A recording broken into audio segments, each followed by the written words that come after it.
Hi friends, Kedipeta రుచులకి స్వాగతం సుస్వాగతం. ఇప్పుడు నేను చేయబోయే వంట పన్నీర్ అండి. ఈ పన్నీర్ తెలుసు కదండి, మన సొంతంగా చేసుకుంటే ఇంట్లో ఎంత బాగుంటుందో. ఇప్పుడు నేను పన్నీర్ కోసం 2 లీటర్ల పాలు తీసుకున్నానండి. ఈ పాలని స్టవ్ మీద పెట్టుకొని, ఇది నిమ్మకాయ రసం అండి. పన్నీర్లో నిమ్మకాయ వేయాలి కదా. ఈ పాలు స్టవ్ మీద పెట్టుకొని బాగా వేడి చేసుకుందాం అండి. అదే బాగా పొంగొచ్చే వరకు మరగబెట్టుకుందాం. ఇలా పొంగొచ్చిన తర్వాత సిమ్లో పెట్టుకొని ఇలా కలుపుతూ ఒక 5 మినిట్స్ మనం మరగబెట్టుకుందాం. ఇలా కలుపుతూ ఉంటే పొంగిపోకుండా ఉంటాయండి. ఇలా కలుపుతూ ఒక 5 నిమిషాలు బాగా మరగబెట్టుకుందాం అండి. చూసారా ఎలా మరుగుతున్నాయో? అంటే మేగడ కట్టకుండా మనం అలాగా తిప్పుతూ ఉంటే మేగడ కట్టదు. ఈ గరిటతో నేను రెండు గరిటలు నిమ్మకాయ రసం తీసుకున్నాను. ఆ నిమ్మరసానికి ఆ 2 గరిటలతోనే నీళ్లు పోసుకున్నానండి. అంటే నిమ్మరసం 2 గరిటలు, అందులో నీళ్లు 2 గరిటలు వేసుకున్నానండి. ఇప్పుడు స్టవ్ ఆఫ్ చేసుకొని ఈ నిమ్మరసాన్ని ఆ పాలల్లో వేసేసుకొని అలా తిప్పుతూ ఉంటే చూడండి, పాలు విరిగిపోతాయి. చూసారా ఎలా విరిగిపోయా పాలు? ఇంతేనండి పన్నీరు. మనం ఎంతో పెద్ద కష్టం అనుకుంటాం, కానీ చాలా సింపుల్ అండి. ఇలాగా కలుపుతూ ఉంటే పాలన్నీ విరిగిపోయి కదండి. ఇప్పుడు ఇందులో మనం కొద్దిగా వాటర్ కూడా వేసుకోవాలండి. చూసారా, నేను ఈ చెంబు నీళ్ళు వేసుకుని, ఎందుకంటే పన్నీర్ గట్టిగా రాకుండా కొద్దిగా స్మూత్గా వస్తుంది. అందుకని ఈ వాటర్ కొద్దిగా చన్నీళ్ళు వేసుకోవాలండి.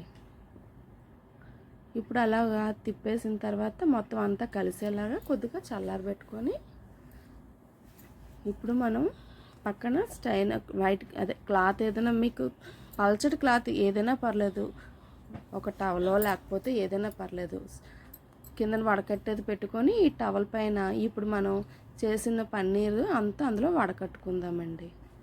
చూసారా,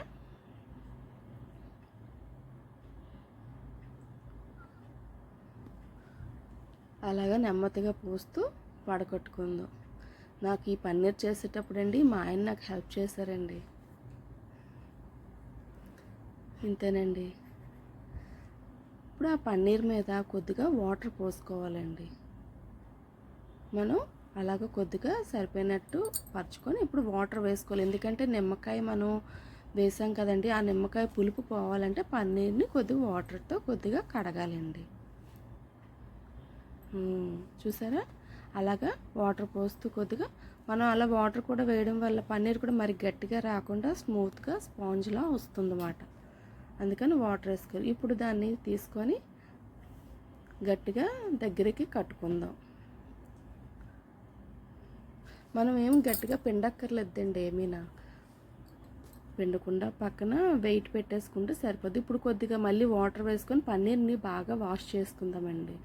ఎందుకంటే నిమ్మకాయ పులుపు అన్నాను కదండి, మళ్ళీ పుల్లగా ఉంటుంది. అలా పుల్లగా ఉండడం కోసం మనం ఇది కొద్దిగా వాటర్లో వేసి కడుక్కుందాం. అలాగా మీరు చేత్తో వాటర్ వేస్తూ కడిగినట్టయితే పన్నీర్లో ఉన్నది పులుపు అంతా పోతుందండి.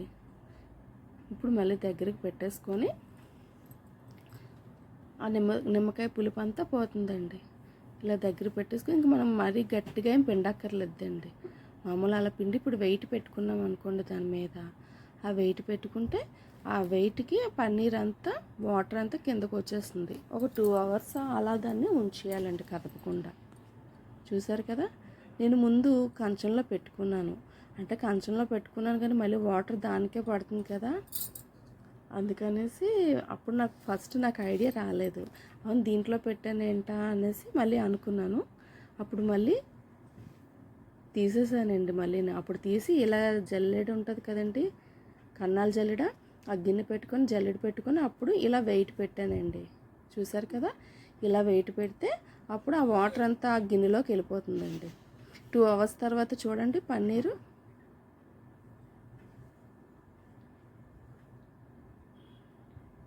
చూసారా ఎంత బాగా వచ్చిందో. మనం బయట కొంటే ఎంత కాస్టో కదండి, అదే మన ఇంట్లో చేసుకుంటే ఎంత బాగున్నదో చూడండి. పన్నీర్ స్మూత్గా మెత్తగా వచ్చింది. చూసారా, 2 అవర్స్ కంప్లీటెడ్గా ఉంచేయాలండి. ఇప్పుడు కత్తితో మనకు పీసెస్లా కట్ చేసుకుందాం. చూడండి, చూర చూసారా ఇలా కట్ చేయగానే ఎలా దిగిందో ఎంత స్మూత్గా ఉందో కదండి. ఈ పన్నీర్నండి మనం ఇది చేసిన 3 రోజుల వరకే ఉంటుందండి. 3 రోజుల కన్నా మీరు ఎక్కువ ఉంచుకోవాలనుకుంటే ఒక స్ట్రైనర్లో వేసుకొని వాటర్ వేసుకొని పెట్టుకోవచ్చండి. ఆ వాటర్ ఏ రోజుకి ఆ రోజు మారుస్తూ ఉండాలి.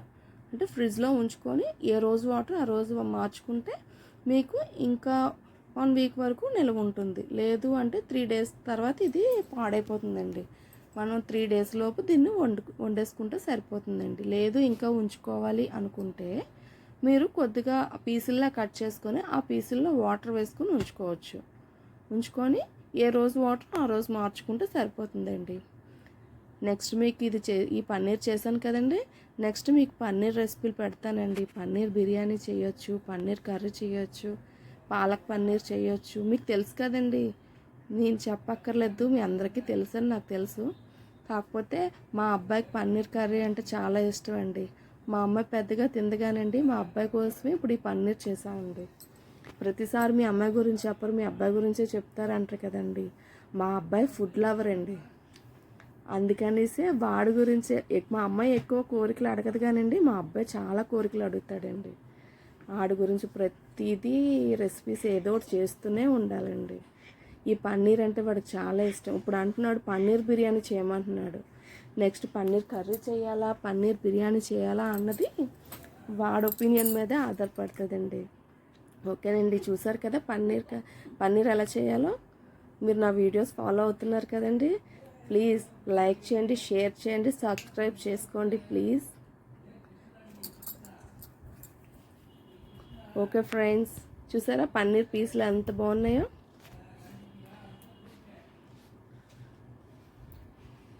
దీన్ని ఇలా ఇప్పుడు ఫ్రిడ్జ్లో పెట్టుకొని నేను రేపు వండుతానండి.